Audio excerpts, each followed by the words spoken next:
Hello viewers, আসসালামু আলাইকুম। সবাই কেমন আছেন? আমি তো আলহামদুলিল্লাহ অনেক ভালো আছি। আপনাদের কাছে অনেক দিন পরে আরেকটি ভিডিও নিয়ে হাজির হয়ে গেলাম।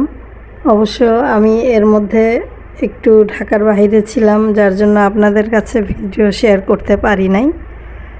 তো যাই হোক, আজকের ভিডিওর মূল বিষয় হচ্ছে সেই ভাঙ্গারি পরিবারের বাদাইম্মা ছেলে, বড় ছেলেটা শাহিন, যার নাম, বাংলাদেশি মমতিসার বড় ভাই এবং ভাঙ্গারি পরিবারের সেই ভদ্রলোকের বড় ছেলে।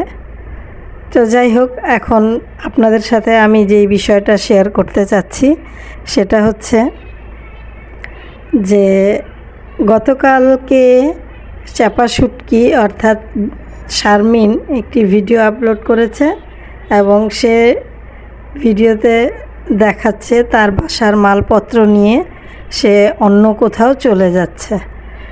বাট সে কোনো জায়গায় এর আগের কোনো ভিডিওতেও এরকম কোনো আঁচ পাওয়া যায়নি এবং এর মানে অন্য কোনো ভিডিওতেও কোনো আঁচ পাওয়া যায়নি। হুট করে এরকম একটা ভিডিও দেখার পর যে কোনো মানুষই একটু অবাক হয়ে যাবে। বাট আমি মনে করি সেটা হচ্ছে এদের এই বিষয়টা খুব সম্ভবত অনেক দিন ধরেই ওদের মধ্যে হয়তো কোনো গ্যাঞ্জাম চলছিল বা ঝামেলা চলছিল, যেহেতু তার হাজব্যান্ড বাদাইম্মাগিরি করে বেড়ায় এবং সে কোনো কাজকর্ম করে না, সে কোনো ইনকাম করে না এবং একটা পরিবার চালাইতে গেলে বা বাচ্চা একটা ছোট মানুষ করতে গেলে কিন্তু প্রচুর টাকা পয়সা না হলেও মিনিমাম একটা চলার মতো টাকার প্রয়োজন আছে, তাই না? তো বাদাইম্মার চেয়ে ভালো ইউটিউবিং করে যে টাকা ইনকাম করে চাপা শুটকি, সেটা দিয়েই খুব সম্ভবত এতদিন তারা সংসার টেনে আসছিল। তো এখন তার বাসা চেঞ্জ সে করবে, সে বাসা খুব সম্ভবত তার মায়ের বাড়ির আশেপাশে বা একটু দূরেই হোক বা কাছেই হোক একটা ফ্ল্যাটের মতো 2 রুমের সে দেখে নিয়েছে, ভাড়া নিয়েছে এবং অলরেডি তার জিনিসপত্র সে তার মায়ের বাসায় নিয়ে চলে আসছে। তো এখন কথা হলো, তার ভিডিওতে সে অনেক কিছু বলার মাঝখানে একটি কথা বলেছে, সেটি হচ্ছে দুষ্ট গরুর চেয়ে শূন্য গোয়াল ভালো, তাই না? মানে এটা দিয়ে সে কি বুঝাইতে চাইলো?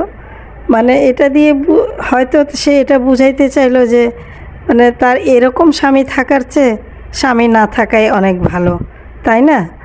কারণ সে যেহেতু এমনিতেই তো চাপা শুটকির মতো, তার তো শরীরে 1 ছটাক মাংস নাই এবং সে একটা রুমের ভিতরে রান্না করে, বাচ্চার পিছনে সময় দেয়। ইভেন সে যে ইউটিউবিং করে, তার ভিডিওগুলো যে সে জনগণের কাছে বা পাবলিকের কাছে শেয়ার করে, সেই ভিডিও করে দেওয়ার মতো কিন্তু তার কোনো মানে লোক নাই, প্লাস তার হাজব্যান্ডও বাসায় থাকে না। সো তার ভিডিওতে দেখা যায় প্রায়ই তার ভাই এবং ভাবি, ভাইয়ের বউ, অর্থাৎ তারা হয়তো তার বাসায় গিয়ে 1 দিন 2 দিন গিয়ে থেকে আসে এবং তাকে ভিডিও করে দেয়। তারপরেও যাই হোক, এখন কথা হচ্ছে যে যেহেতু সে এখন মোটামুটি খুব ভালো ইনকাম করে এবং সে এই রকম একটা 3rd ক্লাস লোক বাদাইম্মাগিরি করে বেড়ায় যে কিনা 10টা টাকা ইনকাম করে না, সে কি বুঝে তার লাইফের বাদ বাকি সময়টুকু পার করবে, তাই না? তো সেই জন্যই হয়তো সে ডিসিশান নিয়েছে যে আমি এখান থেকে চলে যাব, আলাদা বাসায় থাকবো, আলাদাভাবে আমার বাচ্চাকে সুন্দর পরিবেশে মানুষ করব। কিন্তু এখানে কথা হচ্ছে, সবচেয়ে বড় কথা হচ্ছে যে আমি মনে করি এটার জন্য সবচেয়ে বেশি দায়ী সে হচ্ছে গিয়ে একদম বাংলাদেশি মম তিশা। কারণ তিশা কিন্তু তার ভাবিকে চ্যানেল খুলে দিয়েছে, অর্থাৎ শাহিন যে বাদাইম্মা, সে টাকা পাঠিয়েছিল বিদেশ থেকে, সে খুব জোরপূর্বক বাই ফোর্স আর কি ভিডিও করার জন্য তাকে। সে কিন্তু কথা কম বলে এবং সে আগেও কথা বলতে পারতো না, এখনও কিন্তু ঠিকমতো ভিডিওতে কথা বলতে পারে না। তারপরেও সে মানে অনবরত ভিডিও দিয়ে যাওয়াতে মোটামুটি একটা ভিডিওর একটা পর্যায়ে এসে সে একটা মানে ভালোই অ্যামাউন্ট একটা উঠাইতে পারে। তো তাহলে এরকম বাদাইম্মার কাছে সংসার করে কী লাভ? আর সবচেয়ে বড় দায়ী যদি সত্যি তাদের মধ্যে কোনো মানে এরকম একটা ঘটনা ঘটে থাকে যে কেউ কারোর সাথে সংসার করতে ইচ্ছুক না, তাহলে আমি মনে করি সবচেয়ে বেশি দায়ী হবে বাংলাদেশি মম তিশা। কারণ সে মানে ভিডিও করার জন্য যাকে নয় তাকে, যাকে পারছে তাকে সে চ্যানেল খুলে দিয়ে পুরা গ্রামের মানে ওই এলাকার মানে মনে করেন যে এমন কোনো মানুষ নাই যে তার চ্যানেল মানে খোলা বাকি আছে, এবং প্রত্যেকেই সেই ভিডিও নিয়ে পাগল, ভিডিও করে যায়। তো তাদের পরিবারেও এমন কোনো মানুষ নাই যে ভিডিও করে না। এর মধ্যে যেমন তার চাচার মেয়ে শারমিন, তারপরে তার চাচার আরেকটা ছেলে হচ্ছে থ্যালাসেমিয়া রুগী, যে সেও মোটামুটি এস্টাবলিশড হয়ে গেছে। তারপরে তার আরেকটা ভাই যে মিমের হাজব্যান্ড বাবু, তারপরে হচ্ছে আরও কে যেন তার ফুফাতো ভাই। তো এরকম করে করে মানে এমন কোনো এলাকার লোক নাই যে ইউটিউবিং করে না, ওর মায়ের বাড়ির এলাকার। তো এটার একটা এফেক্ট তো থাকবেই, তাই না? সবাই তো আর সব কিছু ধরে রাখতে পারে না। ঠিক সেরকমই এই চাপা শুটকির সংসারে প্রথম বউ যখন ছিল তখন কিন্তু তার কোনো মানে চ্যানেলও ছিল না, মোবাইলও ছিল কি না সঠিক বলতে পারছি না, কিন্তু সে এই বাদাইম্মাগিরি দেখে এবং লং টাইম বিদেশে ছিল সে বউ বাচ্চার কোনো খোঁজ খবর নিত না, টাকা পয়সা পাঠাইতো না, এবং সে তাদের টেক কেয়ার করে নাই। সেই বিধায় বউটা কিন্তু যে কোনো একটা দুর্ঘটনা বলতে কি, সে হয়তো কোনো অন্য কারোর সাথে জড়িয়ে আর কি চলে গেছে। তো এই মেয়েটা চাপা শুটকির কথা বলছি, চাপা শুটকি কিন্তু মোটামুটি সংসারটাকে ধরে রাখার জন্য অনেক রকমভাবেই কিন্তু চেষ্টা করে যাচ্ছিল। এবং চাপা শুটকি এক পর্যায়ে সে যখন বিদেশ থেকে আসার পরে তাকে নেয়ার জন্য বা আনার জন্য চেষ্টা করছিল, তখন কিন্তু সে আসতে চাচ্ছিল না, এবং সে ডিক্লেয়ার দিবে এরকম একটা ভাব যে আমি ওই সংসার আর করব না। তো এখানে এর পিছনে অনেকগুলো কারণ তার বোনরা ভাই বউদের ওরকম পাত্তা দেয় না, তারপর তার বাবা মা সেরকম মানে পর্যায়ের মুরব্বীরা যেরকম থাকা উচিত সেরকম না, এবং তার হাজব্যান্ড তো একদমই মনে করেন যে মাইনাস, কোনো কিছুতেই তাকে প্লাস দেওয়ার মতো কোনো তার ভিতরে কোনো গুণ নাই। তো এরকম একটা লোকের সাথে সে কিভাবে সংসার করবে?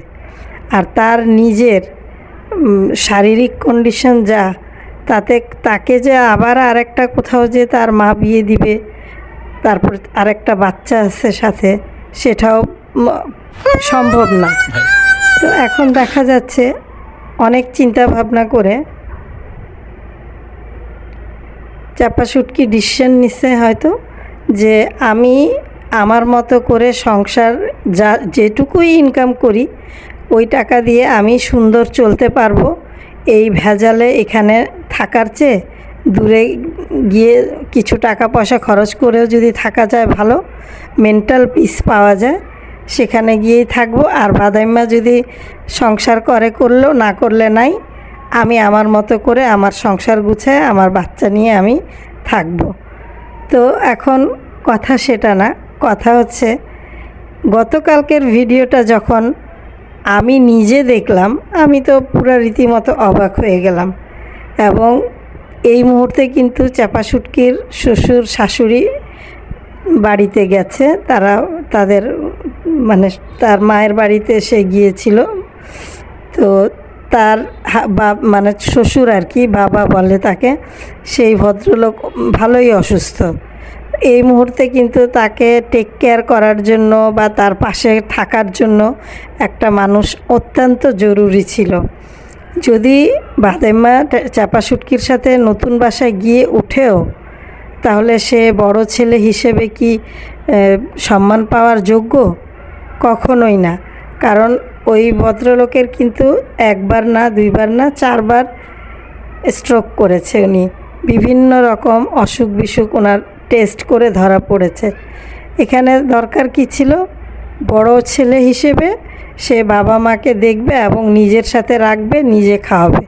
তো সে তো কোনো ইনকামই করে না, সে তো কোনো কাজ করতেই পারে না। সে শুধু ওই যে গায়ের রং একটু ফর্সা, লাল নীল গেঞ্জি পরে সে সারা গ্রাম ঘুরবে, আড্ডাবাজি করবে, রাজনীতিগিরি করবে। তো এইরকম ছেলের কাছে শুধু রুহির মা কেন, আরও অনেক মা আসলেও সংসার করতে পারবে না, কখনোই না।